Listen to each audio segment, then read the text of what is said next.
मु जहाँ जहाँ पाठ करी आपण मैंने समस्त दयापूर्वक ताहा उच्चारण करेंगे एवं प्रभुंकर गौरव करेंगे।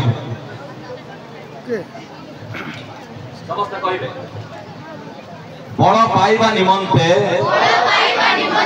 प्रभु जीशु ख्रीष्टन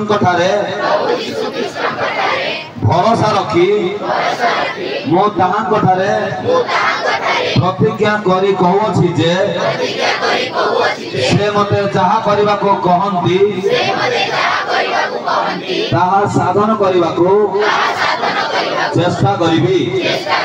प्रार्थना रे ओ ईश्वर को वाक्य पाठ रे मो ताहांक सहित प्रतिदिन गमनागमन करिबी। मो साध्यानुसार मंडली कार्य और उपासना रे सहायता करिबी। पुणी समितिर प्रत्येक कार्य रे अंश ग्रहण करिबी।